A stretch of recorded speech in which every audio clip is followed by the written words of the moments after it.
Hello everyone! Welcome back for more Let's Play Battletech. Joining me is JKLantern. As we find new and exciting ways to make me angry. Which won't happen right away, No, I'm no, it pretty won't. sure. Because here's the thing, after we finished the last video, we finished the last session, and I went to go grind, but there was a problem. The next cutscene happens after after taking one mission. So basically, I created a save point here, then went on and grind, and so I came back here just so we see the cutscene. Anyway, Don't say we never do things for you guys. it doesn't really matter what I take here because this mission already happened. You're getting a replay of it. This is non-canon. Very much. Oh yeah. The one thing I did not do was what I should have done.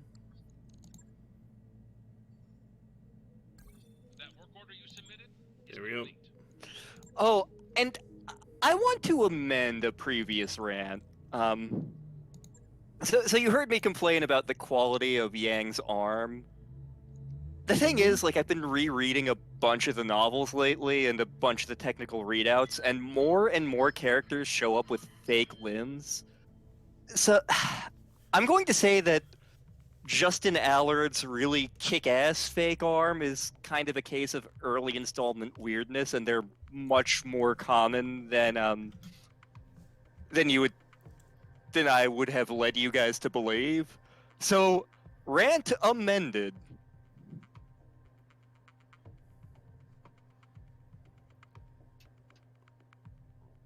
Like, I'm rereading Heir to the Dragon currently, and one of the Cretan warlords has like a fake eye and a fake arm that's good enough that he can hold a cigarette with it. So, Yeah. and he can also pilot a mech with it. So there are good prosthetic limbs out there.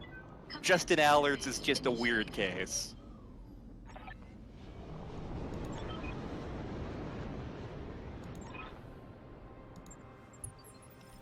Okay, here we go.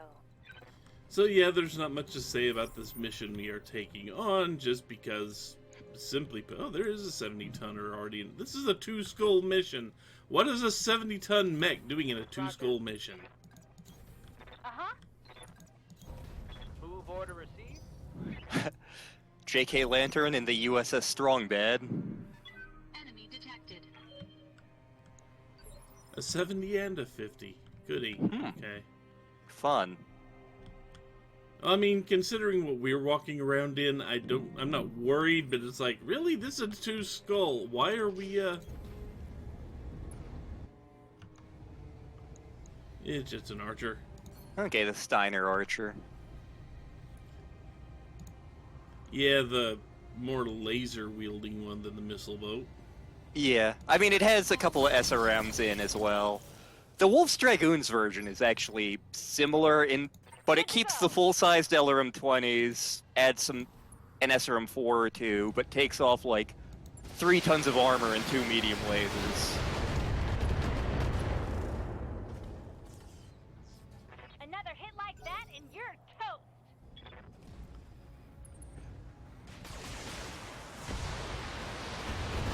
I actually recently learned why Jamie Wolf pilots an Archer, and specifically a custom version of it. But I can't talk about it because it involves things that you guys don't know about the setting. Too bad. You can't see the little dance I'm doing, but I assure you it's hilarious.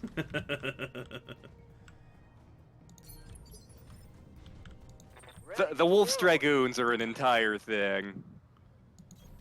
Coordinates received. Hi, Cat. And Centurion. Now let's see how you handle this.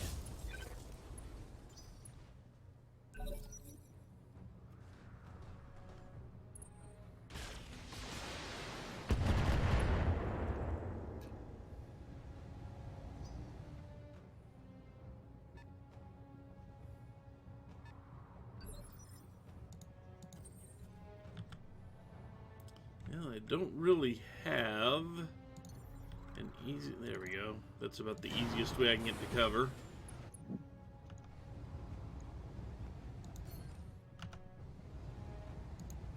Black Knight is definitely a quality mech.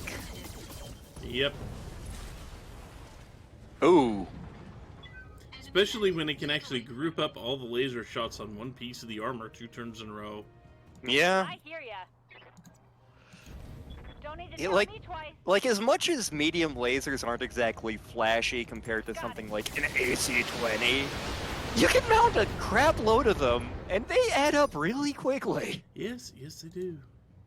Commander, Yeah, not quite in range for what we on need, my huh? way. Just out of range for all the weapons on you. Standing by. Location confirmed. Targeting for an elf strike.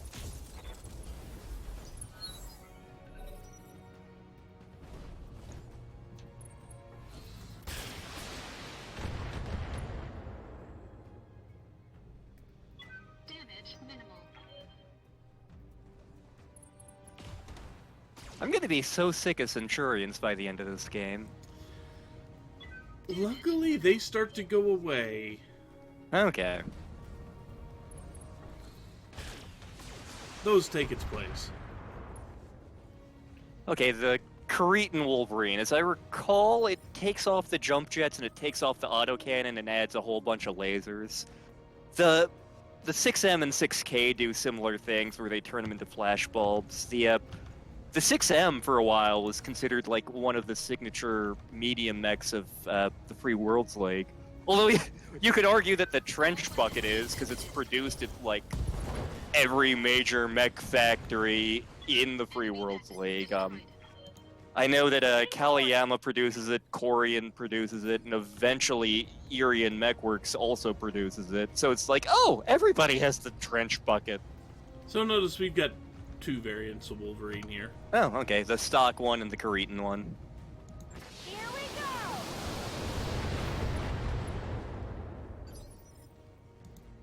Receiving you.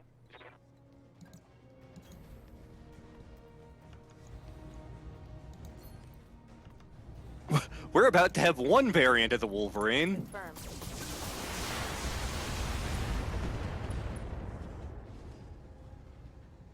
That hit something good. Commander? Roger. Problem is, even at maximum resolve, you still don't generate enough to have everybody call their shots. Copy. Yeah.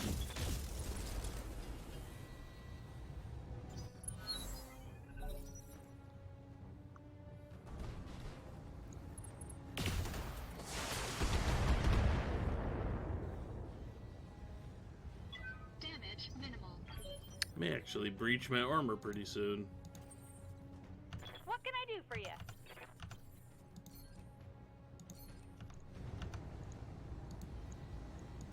All weapons committed.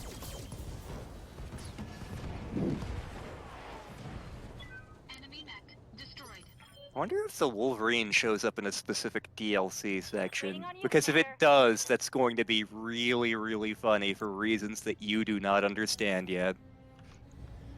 Will I understand it by the time we hit that point? No, you'll understand it after a rant. Okay. Or Confirmed. not a rant so much as me explaining some backstory stuff. Copy that.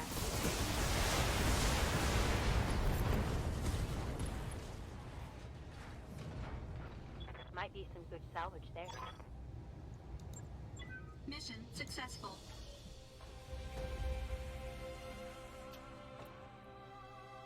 So that was about as straightforward as you get, and it still took 10 minutes. Yeah. Okay, 9 minutes, but you know.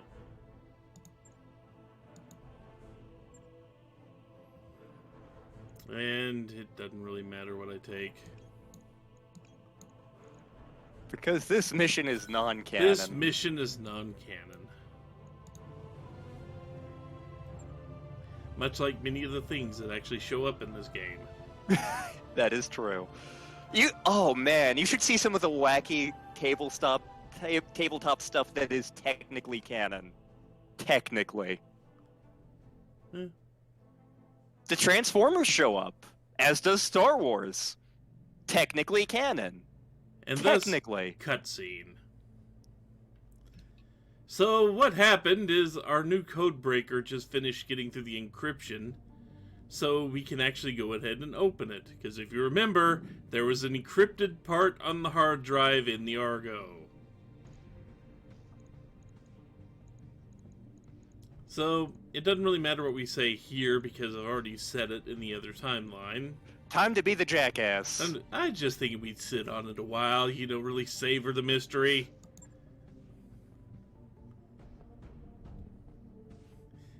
And Yang continues to be Yang. Open the Yang damn is files. Yang is the best character. A map archive with a lot of periphery territories, the Outworlds, Rim Worlds, Oberon Confederation. But what is this? The interesting thing is, those are all the opposite end of the periphery. Star map on a blue background fills the screen. Not a civvy map, it's SLDF. Starlink Defense Force. Uh-oh. One of their maps, yes. And why would this be carrying military maps? All we can hear is the sound of seabells, but I think nobody talks about this outside of the room. Yes. Yes. Oh my god, yes. The only other person we're going to tell is Lady Arano. That's it. No, we shouldn't tell her. No.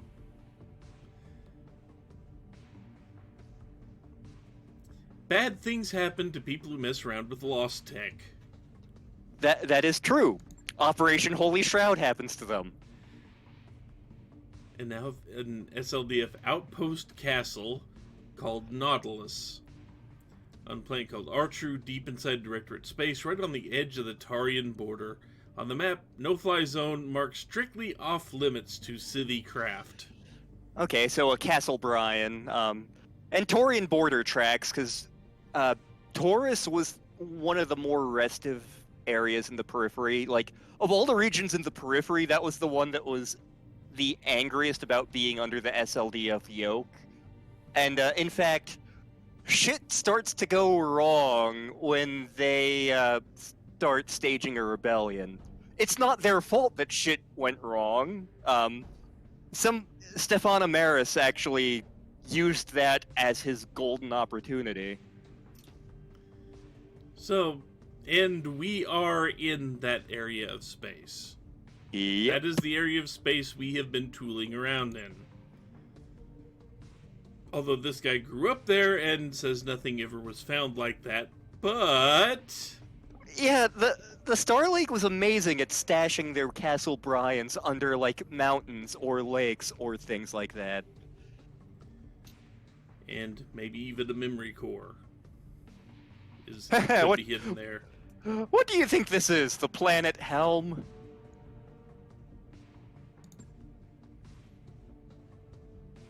You should care about the memory core. This is Yang we're talking about.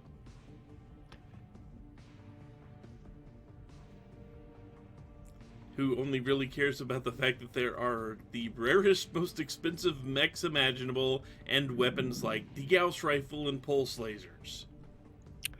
Ah, the Gauss rifle. So out of universe, when that was introduced to the tabletop game, it was on one mech, the Highlander, and everyone's reaction to it when it pulled off a specific thing was universally, holy shit! Because it was the second head-capping weapon in the game, and basically, at the time the Gauss rifle was introduced, there were only two weapons that could take off a mech's head in one shot. The AC-20, which has the range of about a medium laser, and the Gauss rifle, which shoots much, much, much farther. Yeah, Gauss rifles, if you don't know what a Gauss rifle is, it is a rail gun. Yep. It uses magnets to fire metal debris at things. Typically, it's a ferro-nickel melon, pretty much. But it can use But, just about anything for ammo, really, if you really need it to. You shouldn't, but you can. I know in Yeah. at least one novel, they load up a salvaged Gauss rifle with, like, a girder. Because Yeah. it's what they have. And see, I know this because Robotech had a variant of it, and so did Riffs. It's an awesome and sexy gun. Later, better versions get introduced. One of them breaks physics, but that weapon's not in this game, so we're not going to talk about it. And also, the thing if you've noticed watching this play is that ammo explodes if you're carrying it and it gets hit. That's what it does. Gauss ammo does not because it's not explosive. The gun does. The gun But that's does, but that's the ammo itself, no. Yeah.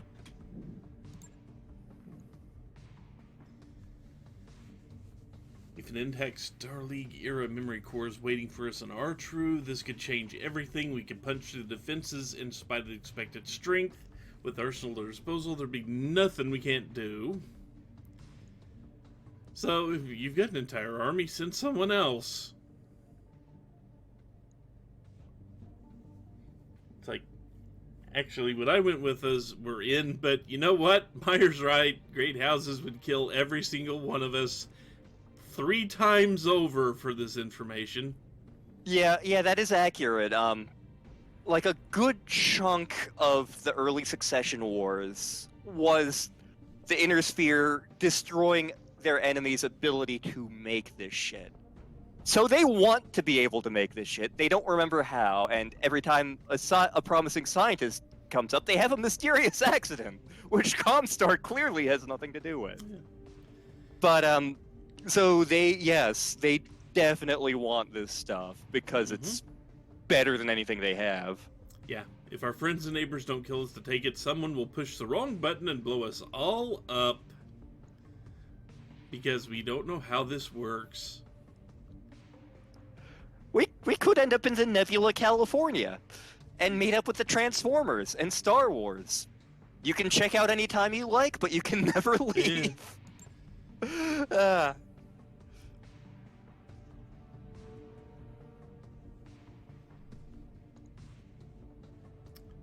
So, if there is anything on our true, we claim what's inside out of necessity. Yeah. Because advancing on the Directorate's core systems with our existing army would be like marching headlong into an abattoir. Ooh. Yep. I always wanted to go on a treasure hunt.